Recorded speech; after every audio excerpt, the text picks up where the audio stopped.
If you like the video, make sure to like, subscribe, and comment.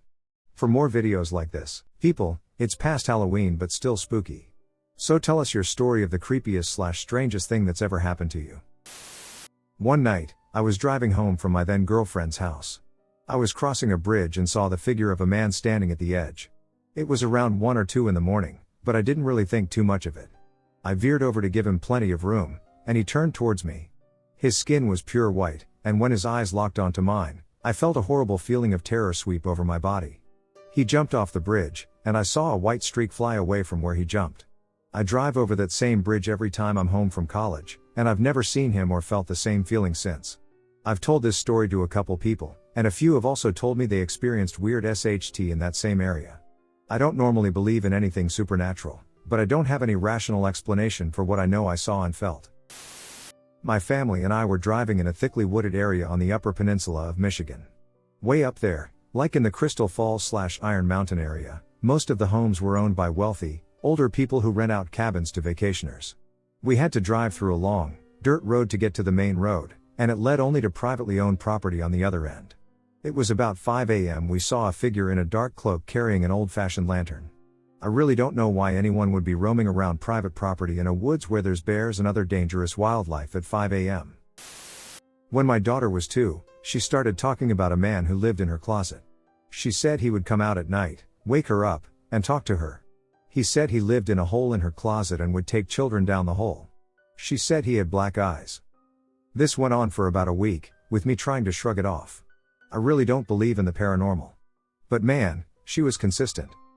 The whole thing ended when I woke up one night to her screaming bloody murder.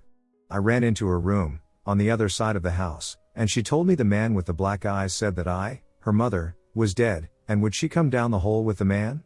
He said she had to say yes so he could take her. She said no, and whatever happened next, I could never get that out of her, made her start screaming and crying. When I got to her room, I will say that the closet door was wide open, and I shut it every night because of her nightmares. That freaked me out a bit too. I moved her into my room and wouldn't let her back into hers. We moved out of that house a month later anyway, so I just had her sleep with me from then on. She stopped talking about him. I wrote to several paranormal investigative groups to see what they would say. I never actually went back to check their answers because she stopped talking about it. Whether it was all in her head or not, it is the single creepiest thing that has ever happened to me. She's 7 now and still remembers him. I was bathing my son in our old house. Mrs. was out and about, and there was no one else in the house, and if anyone were to come into the house, I would have heard the front door go. I was sitting at the end of the bath by the door. And I heard a knock on the door, which was right by my head. It made me jump because it was so close and loud. My son immediately perked up, thinking it was his mom. And it didn't occur to me at the time that she wouldn't have knocked on the door because I communicated beforehand that I was bathing him anyway. But anyway, I said all right, babe, to which there was no reply, so I opened the door immediately, and there was no one there. So I shut the door, and within a second of shutting it, knock, knock, knock harder this time, so I opened the door right on the end of the third knock. There was not a soul in the house. By this time, my son was confused and really worried. Naturally, I played it down and said it was mom playing a trick. While my heart was nearly bursting out of my chest. Scary shit. So I live in a house where a woman named Rose lived. I don't know if she died there, but she certainly had a big tie to our house. The fact that my city is known as the City of the Dead probably doesn't help the fact that my home has been having some potentially paranormal shit happening in it. We've experienced everything from a chair moving to face my dad when he asked if it was Rose, could she move the chair, to a woman's hand coming around the door and reaching for the light switch when the only woman in the house was my sister, and she was in the living room with me in full view, but none of us have ever experienced any audio evidence from her until last night. I was playing ESO with a few friends when my internet completely shut off. This is odd as I have one of the best packages you can get, and I live on a high point of land in the city, so I'm getting a very good signal. I went downstairs to reset the box, and I guess my first mistake was standing in the pitch dark waiting for it to come back on while browsing my phone. I was the only one downstairs, as my sister, mom, and dad were all asleep upstairs. There was no word of a lie. About 5 feet away from me, at an estimate, I heard a ducking woman laugh. The laugh was broken up, though, like it was struggling to get the noise out. Normally I'd debunk this as someone outside the house, but on the side of the house I was in, it's just a huge area of flat land. There's absolutely nothing for anyone to do out there, and to make matters more convincing for me, my 2 German Shepherd dogs were on high alert, going absolutely insane at the kitchen, and, you guessed it, nothing was there. The scariest thing for me, though, was when I told my dad about it this morning, and his face went pale. He told me that at some point during the night, he woke up to hear people talking downstairs. Bear in mind that this was at around 11:30, my sister and my parents were in bed, and I was in my room gaming. Creepy shit. Around 15 years ago, when both of my kids were toddlers, I was putting them to bed one night, and my son was adamant that he wear his favorite red race car pajamas. I happily obliged, helped him change into them, and tucked him into bed. Then I sat down at my kitchen table with a friend who had come over to chat and catch up. The way that my apartment was set up, you could see my kids' bedroom doorway from the kitchen table. My friend and I were talking for a while before we were suddenly interrupted by the sound of my son screaming. We both turned and looked at the bedroom doorway and saw my son standing there loudly crying or screaming and wearing his green pajamas with aeroplanes on them. Everything inside of me was screaming that this was wrong. The hair on the back of my neck stood on end, and a cold shiver shot down my spine. My friend and I wordlessly stared at each other for a second. We both knew that my son couldn't change his pajamas by himself yet. We looked back at the doorway, and my son was gone. We ran to the bedroom and found him tucked in bed, still sleeping peacefully in his red race car pajamas. My friend asked me if I saw him standing there in his green aeroplane pajamas, and I confirmed that I had. My friend freaked out and left. I slept on my kids' bedroom floor that night to make sure nothing happened to them. My friend and I still talk about it to this day. It's one of the craziest things that's ever happened to me. My son, of course, doesn't remember any of it, but he loves hearing the story of how his doppelganger scared the crap out of us. Years ago, when I was like 13, I used to hike in the woods behind my house to go to a reservoir. The trail was about 2 miles long and ended up at a beach where I would go fishing. One night, on my way back, I saw an American Indian just standing there next to the trail. Like not dressing up and just wearing a small animal skin skirt type of thing. It was fleeting as it was dark, and I only saw him for a moment when I moved my flashlight around. I shined the light on him, and there was nothing there. Right at the spot, there was a large granite outcrop with Indian grinding holes in it. I didn't really think much of it, I just thought it was a ghost, as I believed in them at the time.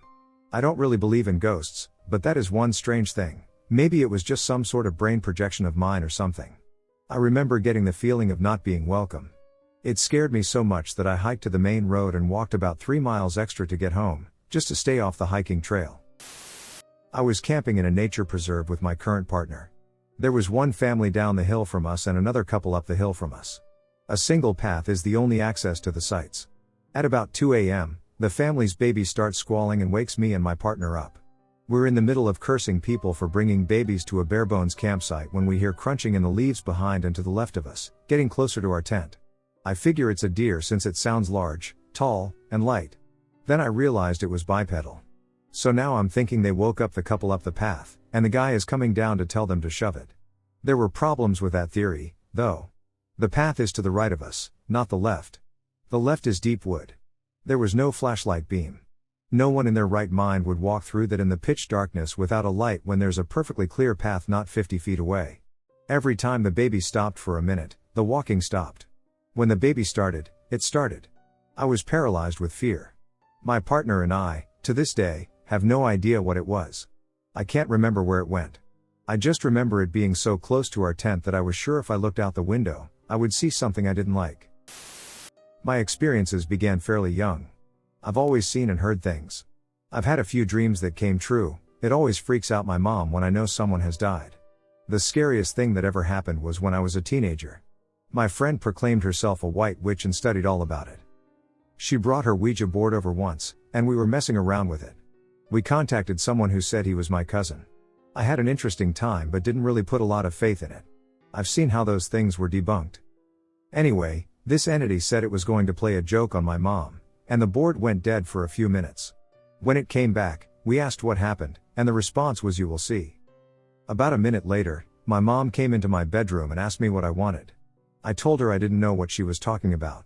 Mom said, "I was in the laundry room, and when I turned around, you were standing there smiling. I asked what you wanted, but you never said anything. I went back to the laundry, and when I looked up again, you were gone." I had never left my room. This thing made itself look like I and my mom interacted with it. I told my friend not to bring that board back. She put it in a box like a cedar chest or hope chest and piled stuff on the lid. When I came over, we could hear the lid trying to open. Eventually, we ceremoniously burned it. I was walking at 10 p.m. at night in a park that had a forest trail with some friends to ghost hunt. We were a group of about 10 people. Anyway, I kept hearing footsteps behind me and near us, and nobody was there. I was in the back of the group since no one wanted to be there, you know, human shields and all.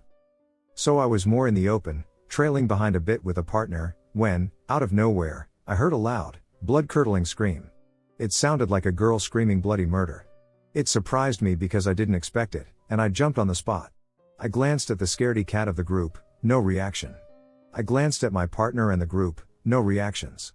So I just shook it off, but then I heard children laughing and more footsteps away from us in the direction I heard the scream. Nobody was there. After that, we reached a dead end, turned back, and left the trail.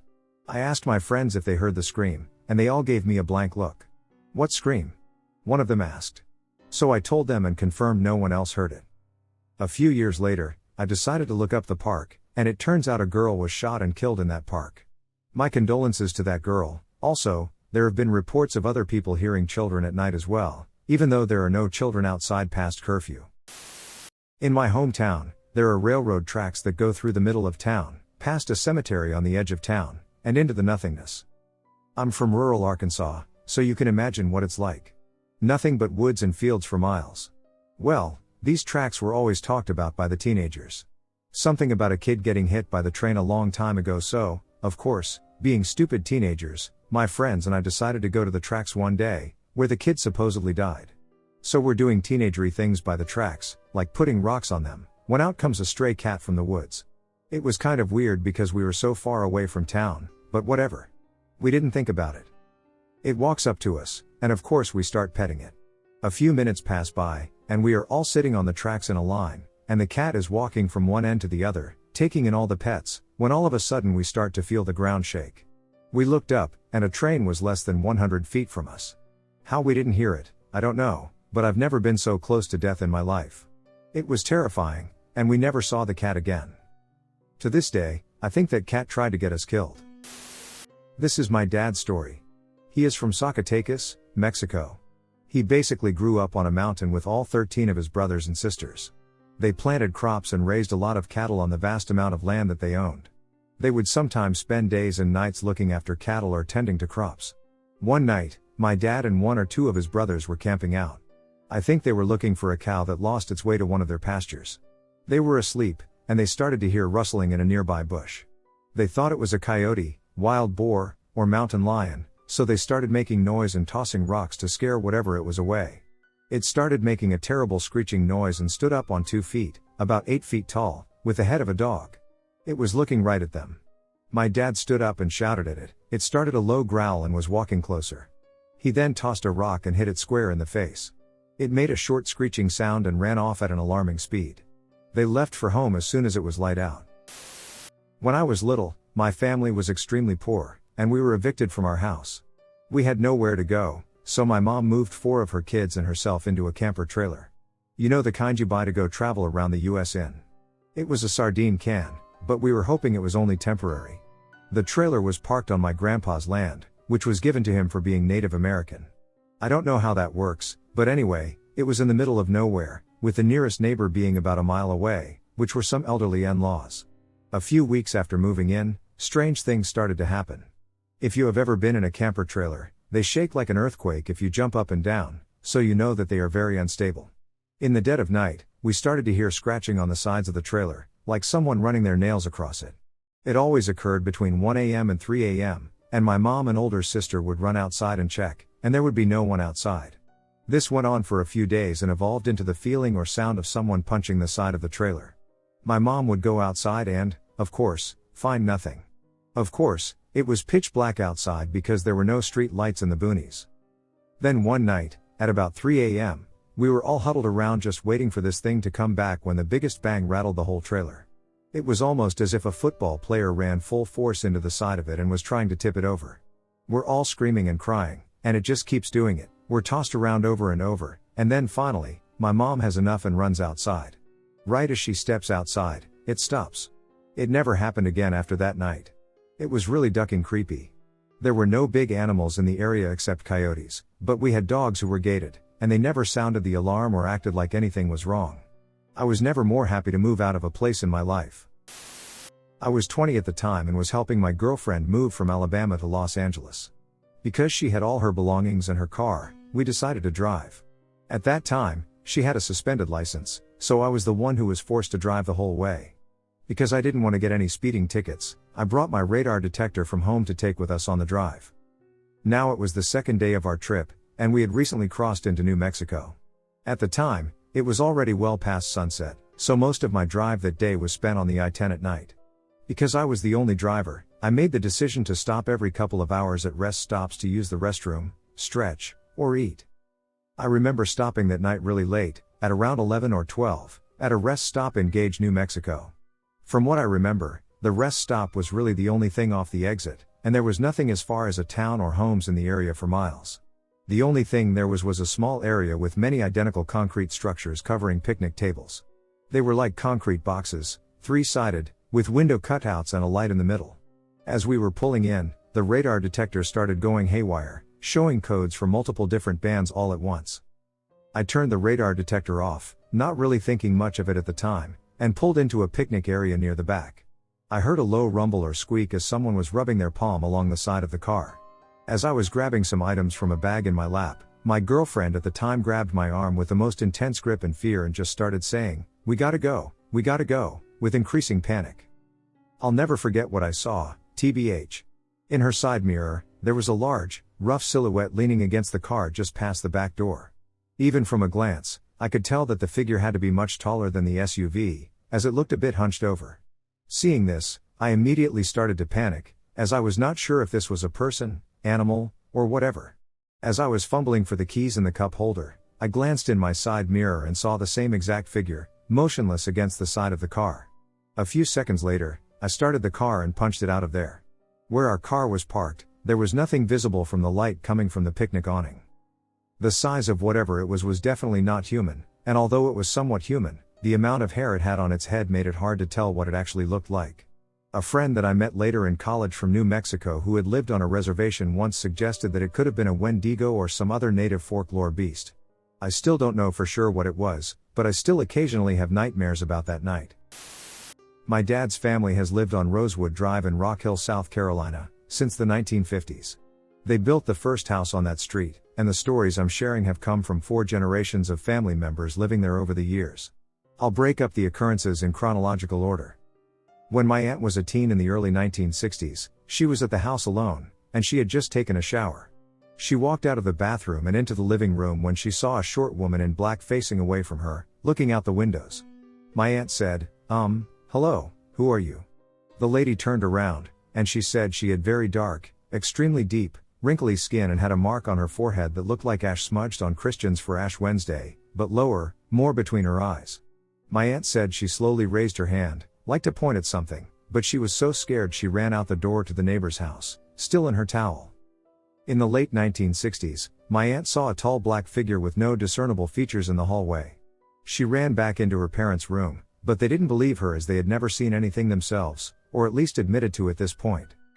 I'm not sure when, but at some point, my grandma finally saw something that convinced her to have a priest bless the house. I'll try to get more details and an update on this one. In the 90s, my uncle was now raising his family here along with my grandparents. He had 3 kids. I'm not close with my cousins, but according to my aunt, they all saw figures in the house at one point or another. In the late 90s and early 2000s, I spent a lot of time over there with my grandma and cousins. I never saw anything outright, but I had uncomfortable experiences and feelings in the house where I couldn't distinguish memories from dreams that happened there, so for a time I couldn't trust my own memories.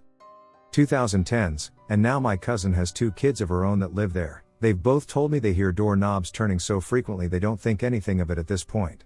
My other cousin's kids used to have sleepovers there sometimes since they're about the same age, about 12 to 13 now. They said a few years ago they were up late watching a movie in the living room when they saw the hallway get darker. They both looked that way and saw a tall, dark figure facing them with a grin on its face. They ran into their grandma's room. Another time, one of them was watching TV in the living room and saw the kitchen light up as if there were an orb floating through it. My sister and I called him the shirt man because that's all we saw of him. This happened literally all the time. The first time, we were both in the living room, watching TV. This was in the middle of the day, in broad daylight. Next to the TV is a window. The shade is drawn shut, with a thin sliver of window visible on either side of the plastic shade.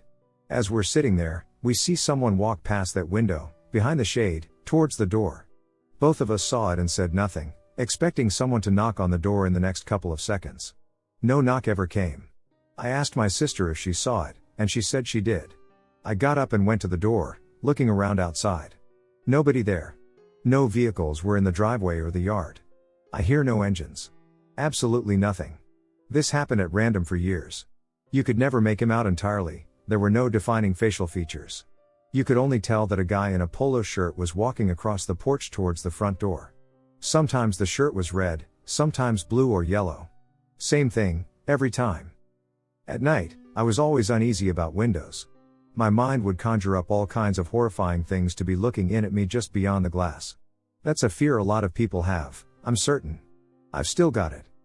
Apart from the shirt man, I never witnessed any apparitions, but my dad had a really ducked up experience with whatever was messing with us at the time. He got up in the night for a smoke and noticed through the kitchen window that there was a dark shadow sitting on the trampoline in our front yard. He stepped out onto the porch and stared down at whatever it was. He knew it was behind what we'd been experiencing. He told us, aloud, to leave us all alone and go away. According to Dad, it made a snorting sound at him, and he bowed up as if to say, "Yeah, you in what army, mother ducker?" Dad hurried back inside the house and went back to bed. My sister also allegedly saw something. She showed me a doodle of it on a napkin once. She called it tup tup because of the sound it made when it walked.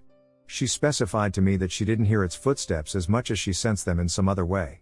You do not want to see what she described scurry past you when you look out the window at night, like she says it did.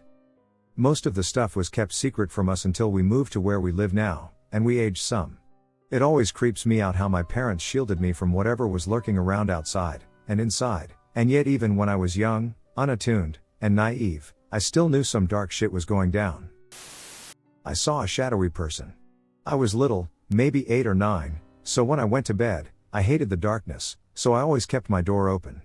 One night, all my family, my sister, mom, and dad, were in the living room on the other side of our apartment while I was in bed trying to fall asleep listening to them. My room has a bathroom on the right-hand side of the door in the hallway, and my parents' bedroom is on the left-hand side of my bedroom door. As I was dozing, I was looking at the entrance of my room when all of a sudden 2 hands grasped the door frame. I immediately froze, realizing that it couldn't be any one of us since my family was all on the other side of the apartment. Then a head pops out from around the corner. Black and see-through, no facial feature or anything, hair, nose, mouth, eyes, etc. I can't do anything, I'm paralyzed with fear. It turns slow looking around my room till it locks eye contact with me. Then it proceeds to walk out into the middle of the door frame, staring straight at me. It's literally 5 meters away. It's literally a shadow, Therese, no other way to describe this thing, about 5.5 to 6 feet standing in my doorway. All of a sudden, it just turns tail and dashes into my parents' bedroom. I flip my shit and start screaming. My whole family rushes in through the hallway to get to me, in the opposite direction from where the shadow went. I told them what happened. They checked their room, the bathroom, and my room. Needless to say, I didn't sleep well that night. This happened to my dad before I was born. My dad used to own a farm in the Venezuelan plains, which are basically just grasslands. Anyway, not long after he purchased this property and hadn't cleaned up the area for crops, he spotted a deer a couple of times. He basically planned to hunt it and had his rifle ready for it. Long story short, the next day, he noticed that something had clogged the end of the rifle with a bunch of leaves and sticks. And I mean, it was completely clogged to the point where a bullet would have a hard time meeting its target. The weird thing is that the rifle was loaded, so if anyone had tried to play a prank like that, they would have gotten blown up. My grandfather was a farmer his whole life. He was a no-nonsense man, and even then, he was very superstitious about the woods. He warned my dad to leave the deer alone as there was something in the woods clearly trying to protect it. He thought it was some sort of elemental or so. My grandfather also warned me to stay away from rivers and creeks as some water spirits like to lure children, but luckily I never met one. I live in a small town in New York. Nearby is an old graveyard called Guernsey Hollow, where most of the graves date back to the 1800s. My cousin, a friend we will call Beth, and myself went there one night. I have loved this place since I was a child and was excited to go back with friends. We got there and wandered around in the dark for about half an hour when Beth began to start crying and freaking out. She was saying how she was seeing figures in the darkness, which I just figured was our eyes playing tricks on us. Anyway, this upset me because I drove all the way to get her to spend a few hours there, and now she wants to freaking leave. I fight it for about 10 more minutes before I finally cave in and point back down the hill to the car and yell for them to get going. We got back in the car, she was in the back seat, bawling her eyes out, and I was in the driver's seat, damn near seething in anger, while my cousin tried to comfort both of us. As we drive off down the dirt road, he looks at me and says, "Don't worry, man, we can still do something ducked up." He paused a second and pointed ahead of us off to the left side of the road to what I just passed off as garbage stuck in the bushes or something and said, kind of like that, as he said that this thing gave off its own kind of glow. Now, I know this sounds crazy, but this is what we all saw, and to this day, Beth freaks out when you mention it to her. Insisting nothing was there.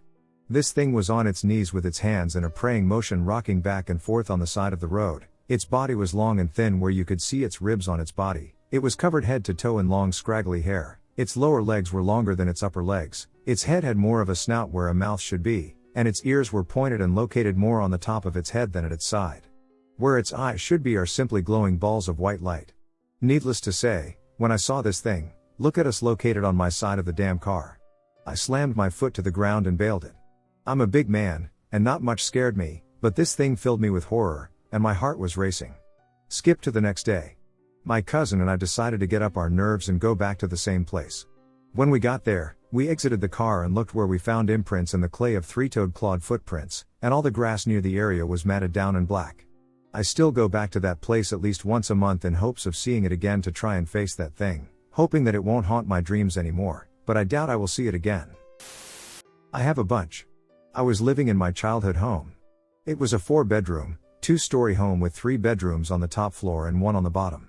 I was the oldest of 3, so I got the bottom floor room. Little stuff had happened around the house throughout the years, nothing major at all.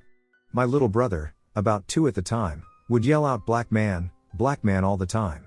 We would make jokes about him being racist. Little did I know he was talking about a shadow person. I was sleeping downstairs in my room and woke up at 3 a.m. on the dot. My bedroom was positioned so if my door was open, I could look out and slightly see part of my family room. I had visuals of a chair and my sister's birdcage. She had a cockatiel. I woke up, wiped my eyes off, and stared out my door. I remember being a little weirded out because I always shut my door before I went to bed. I fluffed it off. My eyes adjusted, and I saw a black figure, about 6 feet tall, standing directly in front of the birdcage. My dad worked early in the morning, so I assumed it was him. I yelled out, "Dad, what are you doing?" No reply, not even a head turn. "Dad? What are you doing? Are you off to work?" No reply again. I start to get freaked out and slowly reach a leg out from under my covers and start moving towards my door. As soon as my body got out from under the covers, the black figure's arm rose up and started smashing the birdcage. The bird was absolutely freaking out. Squawking and flapping his wings in a frantic whirlwind, I could hear the fists clank against the metal. I rush out, and as I get closer, I hear "go to bed," and just like that, this thing completely disappears like steam separating in an open room. I was 10 at the time. I slept in my parents' room for about 8 months, 1 year after that incident. Brother stopped saying black man after that night as well. My great-grandfather had just passed away, and I was becoming interested in theology at the ripe age of 12. This theology study led me to some occult things, and from there I read about spirit boards, or Ouija boards, which you could use to talk to dead people. I was looking for an excuse, and I really wanted to talk to my great-grandfather, so I went for it. I didn't have a professional one, but that wasn't a problem. I had managed to find a design online that let me build one, and I was set and ready to go. I had the board, a planchette, and candles, and I read some kind of parliamentary procedure for guiding the whole session. I waited until I was home alone one day when my single father was working a 24-hour shift. He's a paramedic, then began the session late at night. At first, nothing happened. I had kind of convinced myself that nothing would happen. I was, after all, an atheist, so I kind of felt stupid in the beginning about the whole thing. However, after I buckled down and treated it seriously, I kind of felt my hands pulled, I guess. So the board began answering my questions. The questions weren't anything special, mainly just coverall general questions about his name, which was answered correctly, his background, correct, and some other family things. I was having a good old time just chatting with my great-grandfather, Until something decidedly shitty and horrifying happened. The planchette went nuts. It started flying between Z and O multiple times, repeating the 2 letters for around 15 seconds or so. I started asking if my grandpa was still there, and the planchette skittered over to no and went right back to Zo, Zo, Zo, which kept repeating, which freaked me out, needless to say. I was thinking about just stopping it there, but I was curious too, so I started asking questions. It never answered any of my questions. All it said was Zozo and things like dead and hell, so I figured I ran into some weird little kink, and I took my hands off the planchette and stopped the session. Apparently, that was mistake number 1. For the first week, I heard what sounded like a heavy dog with uncut nails on my hardwood floors in the living room, which was situated right outside my bedroom. It wasn't anything screamingly loud, but it was noticeable enough to draw attention from many of my friends and family who stayed over. I told them it was the house creaking. I would hear the clicks walk very slowly from the guest room, down the hallway, into the living room, and then right up to my door. They would always stop right outside it, and nothing would come of it. Soon, I became convinced that I was imagining it. Then other stuff happened. Bad stuff. I developed this weird inability to sleep in my own room, for reasons unknown. I would randomly wake up and hear quiet sounds from the other end of my room, like a group of people whispering in hushed voices, and I'd see what appeared to be a big black blob in my corner. After 2 weeks of this, something happened that caused me to vacate the room entirely. I was lying in bed and trying to sleep when I heard the now familiar sound of whispers coming from the opposite side of the room. I tried to ignore it and play it off as air conditioning or something, attempting to go back to sleep, but I felt what seemed to be a finger being dragged down the side of my stomach to the middle of my back. I was lying on my side, the prey reflex took over, and I went completely still, waiting for whatever was happening to stop. When, and I swear to whatever being or formula rules over us, I felt something grab my ducking leg and pull it off the bed. I freaked the duck out. Naturally, I left my room and decided never to sleep there again. However, I had to sleep on the couch in the living room, and this led to some even worse problems. Late at night, I'd wake up with scratches on my arms and back, and I'd hear the claw sound running down the hall to my guest room. I was freaking the duck out about everything, and I didn't know what to do, but I didn't tell anyone until it culminated in one big scary event.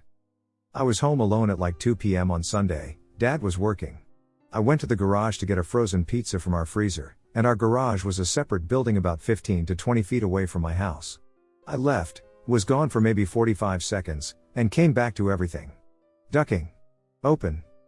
Everything on the hinges or that slide was opened. My oven, my fridge, all of my cabinets, my drawers, everything. I told my dad I had to leave for a school project and slept at a friend's house. I wasn't staying in that hell cabin. So I left, and I spilled it all to one of my best friends at the time, a year after it happened, who was a natural skeptic. He didn't believe a word, so I forced him to come with me the next day so I could show him. He showed up, and absolutely nothing happened. He was there all day, and not a single thing happened, which infuriated me to no end. So, being the bright kid I was, I decided to hold yet another Ouija session, but with him there so he could see. This was at about 1 a.m., if memory serves. At first, nothing happened. The board was silent, and the planchette was still. In fact, the planchette never moved. However, we had lit 3 candles, which were situated in glass cup things, and they had been used to a nice amount before this session. They weren't dead, but they weren't really new. So these candles, all at once, exploded. I'm not even ducking with you. The glass holding the candles, all at once, ducking exploded all over my table, chairs, and floor. We had been buying these candles for years, and this never happened.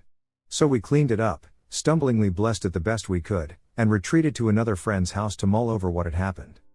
We moved a month later for different reasons, and that was the last time I ran into problems.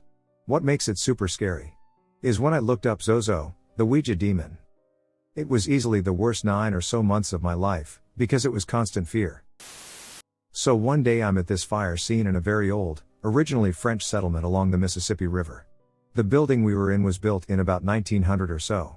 Most of the building was abandoned except for the upstairs, where the owner had started to renovate the upstairs into apartments.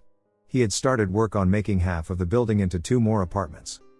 I was standing in the part that was under renovation, completely alone in the building. I was doing an overall diagram of the exterior walls and looked up to measure from a window to the wall, when, off the workbench in front of me, a bucket came flying at me. Like full force at me. I spent the next 20 minutes trying every which way to figure out how this bucket came off. I finally give up and move on to finish my diagram in the actual inhabited part of the building. I'm standing in the actual apartment, facing away from the entrance, when I hear footsteps come up the stairs behind me. Thinking it was the other investigator I was with, I yelled out hello to him. No response, but the footsteps keep coming. Now they've reached the burned part of the structure, and I can hear the sound of bootsteps on wet insulation. I don't know if any of you have heard that sound before, but it's utterly unmistakable. It's like a loud, thud squish mix. It's very strange, but impossible to confuse for anything else. I hear the footsteps walk in the doorway behind me and stop about 5 or so feet from where I was standing, and it felt like there was a large, angry person standing behind me. I turned around. No one is there. I called out. No response. I searched this whole building from top to bottom, starting at the one unlocked entrance. Not a soul. I decided to wait outside until my fellow investigator got back.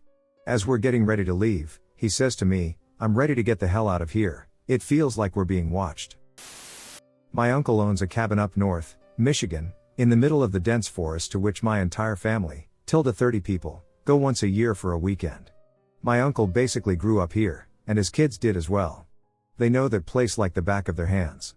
Yearly, we would play this game called Fear Factor, like the show, where all of the kids would have to play games and earn points to win random prizes. Most of the games were innocent, like eating nasty food, think heavily spiced worldwide foods, swimming through muck, or catching frogs. They were all harmless and heavily supervised except for one game, Capture the Flag. Looking back on it, I don't know how we ended up doing this or how we were allowed to do it. The game was that 2 teams were formed with all of the kids, aged 5 to 15, and each team was driven blindfolded into the woods by my uncle. To make things fair, each team was given one of his daughters, 10 to 12 years old, to help. My uncle had previously hidden a flag in the woods, and we got points if we, A, got back quicker than the other team and, B, found the flag and received a bonus. So here we are, I'm the oldest at like 15, in the middle of the woods, by ourselves, with no idea where any of us are other than one of the daughters, and even she was fuzzy since we were blindfolded. We knew we had about an hour and 15 minutes with the other team, so we started looking for the flag. We couldn't find it anywhere and eventually had to give up trying to come back because we would lose if we spent any more time finding it. We made it back, no idea how, and told my uncle we couldn't find the flag.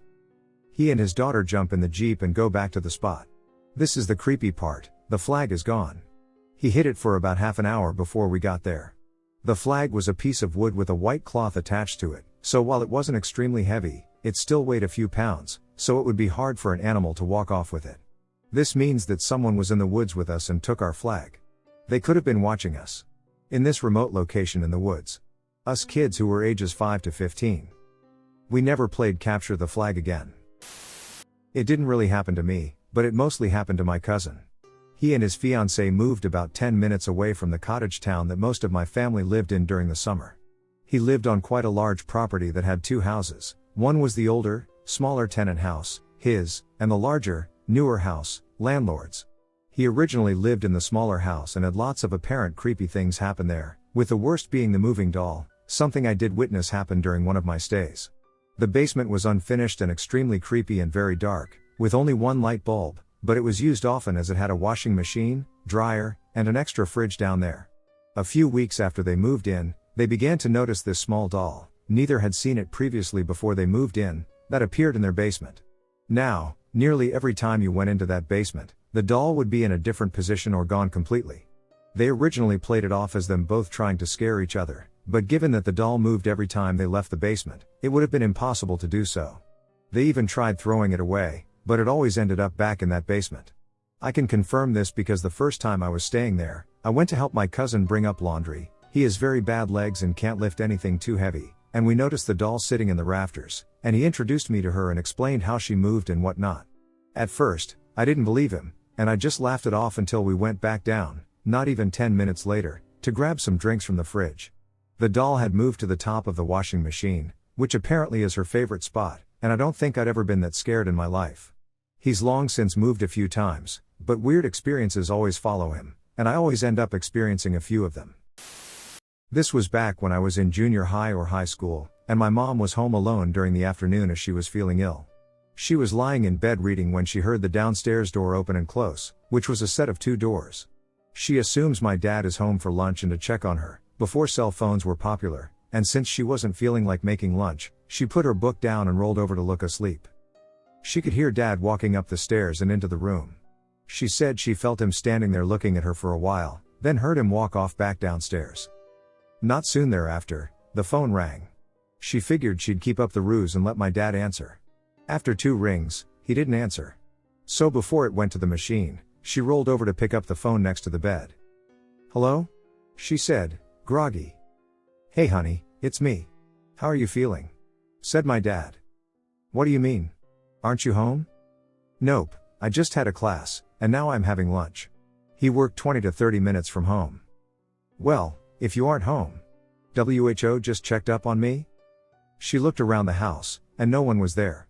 Even weirder, all the doors were closed and locked, and the security system was on. A friend of mine has a plot of land out in the middle of rural Virginia that we used to go drink on when we were in high school. Basically, all that was on the property at the time was an RV trailer that they had dragged up there and a picnic table. So we got up there around 6 or so and started drinking like typical high school kids. We were grilling out and just having a good time when, literally, all at once, the woods around us just erupted into this cackling, screeching noise.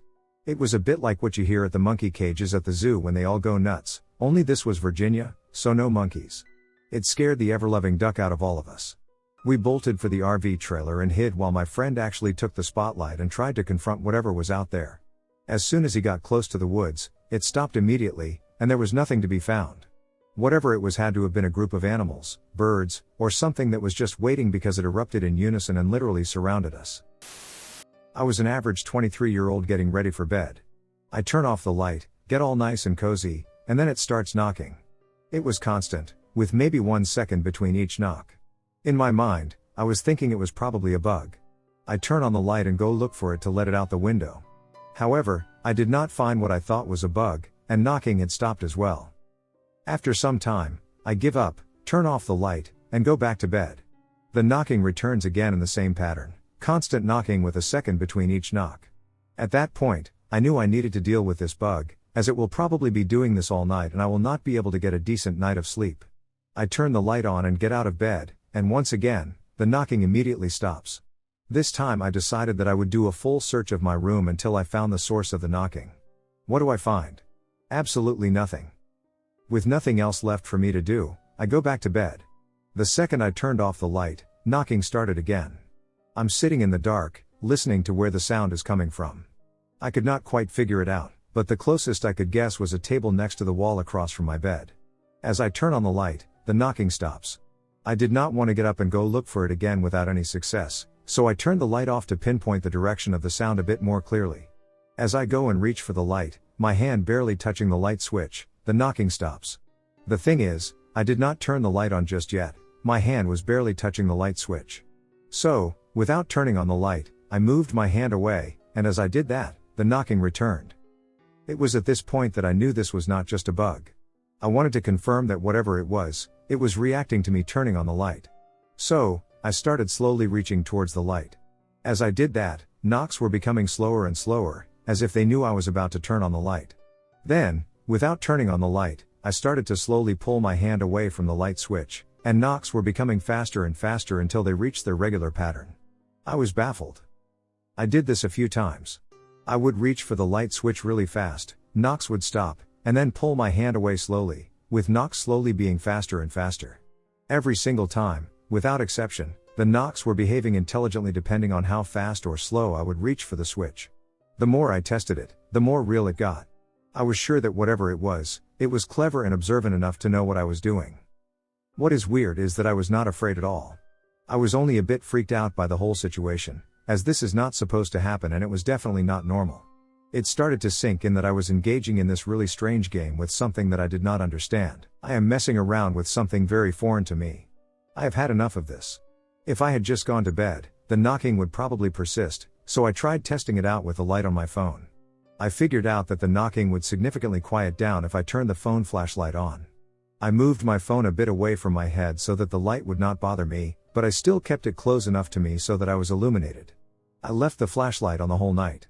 I could still hear some knocking from the darkest corner of my room. But the knocks were significantly more tolerable. One knock, then about 5 seconds of silence, then another knock, about 10 seconds of silence, then another knock. Eventually the knocks either stopped or I fell asleep. Back in the 90s, I was around 11 years old. We lived out in the middle of nowhere, on a bunch of farmland. Our house was off a dirt road, and our nearest neighbor was about half a mile away. Our house faced a big, empty field. The county had, for reasons we still don't know, installed a big streetlight on our property. It wasn't metal, it was on top of a very long wooden pole. Maybe streetlight isn't the right term, but it's that size. It also wasn't the orange arc sodium lights, but a white light. One night over the summer, my brother, 1 year younger than me, so around 10 at this time, and I had a few friends over for a sleepover, so we were up late eating pizza, playing NES games, and watching movies on VHS. Sometime after midnight, I just happened to look outside of my window, which faced the dirt road, and saw something I can't explain. I'll do my best to explain it. It was tall, probably around 7 feet tall. It was also vaguely human-shaped, but imagine a human under robes or a sheet. Vaguely human-shaped but with no district features, like it was wearing a burqa or something. It was very white, imagine the way white plastic shopping bags would look reflecting light. This was clear because of the big street light by the house. The robes or whatever it was wearing went all the way to the ground, and I could see no facial features, no feet, arms, or hands. It sounds very much like somebody playing as a ghost under a sheet. That's weird, but not so weird that it couldn't be explained by a prank or something else. What makes it even weirder is that this thing was, for lack of a better term, pacing across my road. It had a very strict pattern of movement, and the movement was perfectly smooth. It was gliding, not walking. It was moving across about a 15-foot area, back and forth, very fast. When it got to the end of its trip one way, it didn't slow down or even appear to shift weight, it just started moving the other way. Gliding quickly across a decent stretch of the road, back and forth, over and over, I watched it for a bit and then asked my brother to look outside. He saw it too, and like the kids we were, we promptly stopped thinking about it. It was terrifying, and we both very much didn't want to think about it. About an hour later, I went to the kitchen to get something to drink. We have a window there that looks out onto the road, and I looked again, mostly so I could stop worrying about it and pretend it never happened. But nope, the thing was still there, still locked in its path, back and forth. I watched it move for about 30 seconds and then went to bed. I haven't seen the thing since. I asked my brother about it, and he remembers it but assumes it was something rational. I still can't imagine what this pacing or gliding thing was. I was about 11 when I went to Mexico for the first time. I was there to see the rest of my family as my parents gave birth to me in the US. I was moving in with my grandparents for the summer, and they had left me in this seemingly old-fashioned room where everything was super clean and seemed untouched by anyone. It was a pretty big room with even a personal bathroom, and I wondered why my grandparents decided to sleep in a smaller room closer to the entrance of the house. I had been sleeping in that room for about a week until I started hearing noises.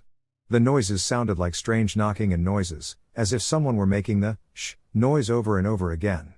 The same shh noise that parents give to their babies so they fall asleep. They had been coming from underneath my bed.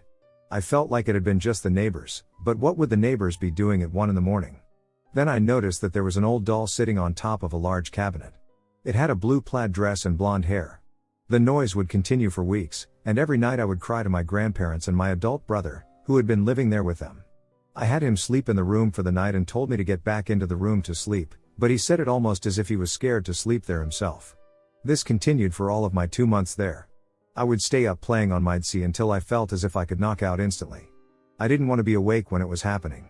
It turns out it was the same bedroom that my great-grandparents had slept in. I never met them before. I'm 18 now, and I comfort myself by saying, they were probably just saying hi to me since I had never met them before. Since then, I've only gone back 2 times but never slept in that same room again. So about 15 years ago, I was living with my ex-girlfriend, my sister, and her husband in an old house not far from town. Within the first few weeks of living there, strange things were happening regularly, lights going out randomly, noises upstairs, and at one point, one of the windows at the back of the house was cut, like someone went at it with a glass cutter trying to break in but gave up on it and left creepy stuff like that. That was bad enough, but things got pretty severe as time went on. One week in particular was crazy. The first thing that happened that week was on a Tuesday night.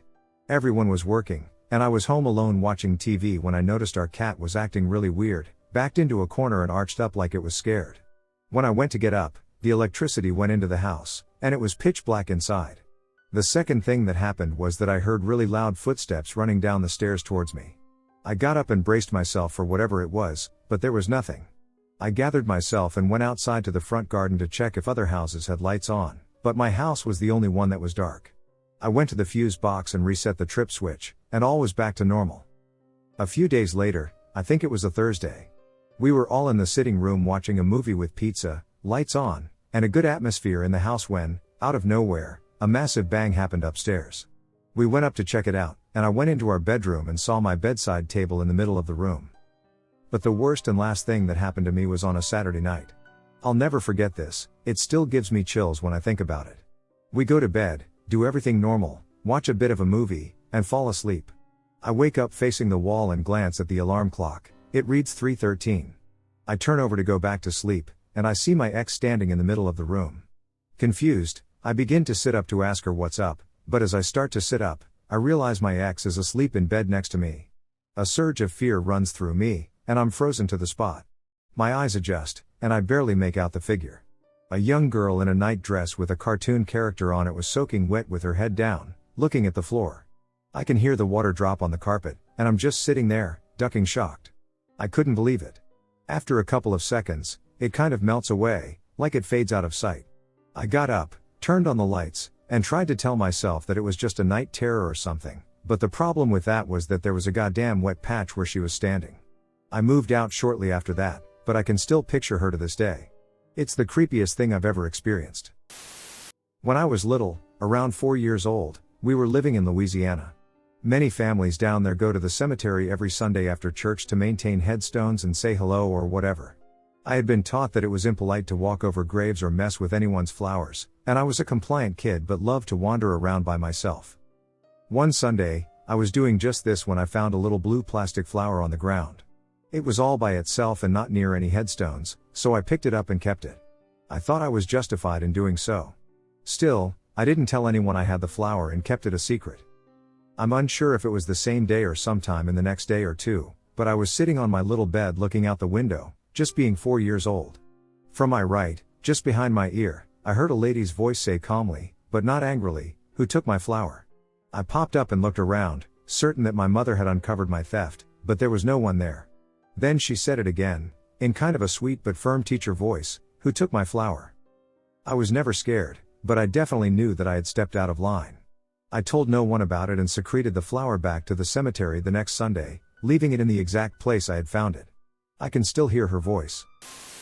One day, my car broke down. Just wouldn't start. So I called AAA, roadside assistance, and waited for about an hour for them to show up. I was standing outside my car when they arrived. The guy who approached asked what was wrong, and I told him it just wouldn't start. He checked the battery, went under the front of the car, looked under the hood, checked my battery again, and said, "Okay, try and start it." I tried, but nothing. "Dead." He said, "Let me try." He opened my car door, went to sit in the driver's seat, and suddenly he jumped back and said, "Where'd the lady go?" I said, "What are you talking about?" He said the lady was sitting right there, in the front passenger seat. He looked at me with a shocked, worried look on his face and said she was right there. I said no one was with me, I'm here alone. You've been standing here with me since you arrived. There is no one else here. He said, I swear, there was a lady sitting right there, and when I opened the door, she disappeared. He said, forget it, I'm not getting in your car. He went under the hood again, looked around, and said, I don't know what's wrong with your car, maybe someone else can help you. I looked at him and said, what does she look like? He said she was white, with long blonde hair, a long white shirt, or a white dress. She was sitting, I couldn't tell. He shut the hood and said, I'm sorry. I'll call another truck for you, maybe they can help you. He got in his truck and left. The other roadside assistance driver showed up, jump-started my car, and I left. Of course, all the way home, I kept looking in the rear view mirror to see if anyone was sitting in the back seat as well as the front passenger seat. I had no idea what that was all about. Maybe a lost soul wants to make themselves known. No idea. I moved from Buffalo, New York, to a small town in Tennessee about 2 years ago. After moving here, I continued my habit of going for a solo jog every night around 3 a.m. I've been doing this since I was about 15, and in the 3 years I did that in Buffalo, a larger city, the creepiest things I'd encountered were crackheads and drug deals. About 2 months ago, I began the jog that I've gotten used to doing here. 15 minutes into it, I got an extremely uneasy feeling and sped up a little because I thought I'd heard footsteps behind me. I get paranoid easily, so I started sketching out plans to defend myself if it came down to it. I decided that I needed to calm my fears and glanced behind me. There was a large man, dressed in dark colors, following me. As I looked behind me, he sped up. Knowing that I wasn't crazy, I really started freaking out. I ran faster and watched the street signs until I came to one I knew had a 24-hour gas station not too far down. I darted down the street, running as fast as I could until I reached the store. I ran inside, right into the night clerk, and started screaming that someone was chasing me and I needed help. The police were called, and the security tapes were reviewed. The man had followed me into the parking lot but had managed to keep his face from the cameras. I was given a ride home and a lecture about running alone in the middle of the night. They never found the guy, and I don't run at 3 a.m. anymore.